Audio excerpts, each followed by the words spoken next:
Lesson number 4. Always try to surround yourself with good people. Make sure that whenever you partner with someone, that individual has the same values, at least the equivalent pocketbook, and will stand beside you when needed. Partnerships in business are more difficult to sustain over a long period of time than most marriages. You need to choose wisely.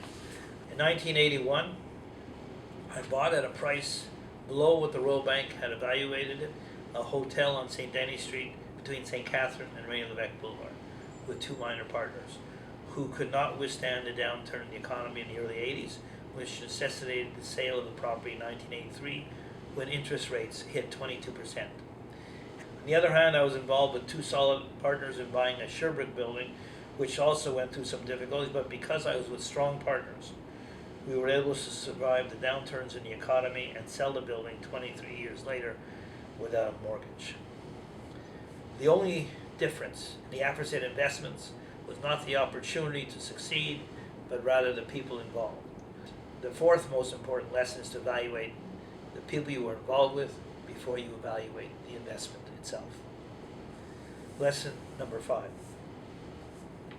You have to learn how to wear blinders in life and focus on whatever the challenge may be and avoid putting your personal feelings ahead of what the job requires.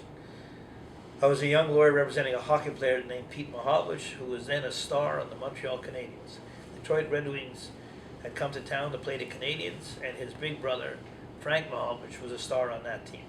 In those days, I had 2 seats right next to the visitors' bench, and while I was sitting there, Pete came flying across the ice and hit his brother Frank almost into the second deck.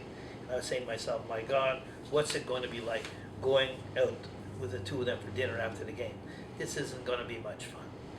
However, when we got together in the restaurant, it was one great line after the other. Mother liked you best. They were doing together the Ovaltine commercials in real time, whatever else they joked about. It was just one funny line after another. After this dinner was over, I asked Pete, how did you do that? I saw you almost kill your brother and put him into the second section of the old Montreal Forum. His answer to me was simple. When they put you on the ice, in the game of life, and you have to survive, you see a sweater. If you have to hit the sweater, you hit the sweater. And afterwards the game is over. He's your friend, he's your brother, and that's how life works. So in retrospect, I said to myself, I wish most lawyers would understand that because most of them end up in conflicts with each other and remain at odds for many, many years, long after they can't remember what their case was all about in the first place that put them there. Lesson number 6.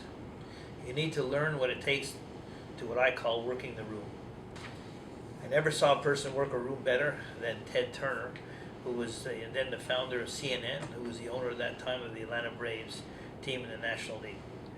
I had been sitting in a hotel room all morning negotiating a baseball contract for a relief pitcher named Gene Garber with the team's general manager when Ted Turner entered the room and asked if he could say a few words with the baseball player. How far apart are we? In a gruff and straightforward tone, we stood silent, and his manager said, we are about $250,000 apart, sir.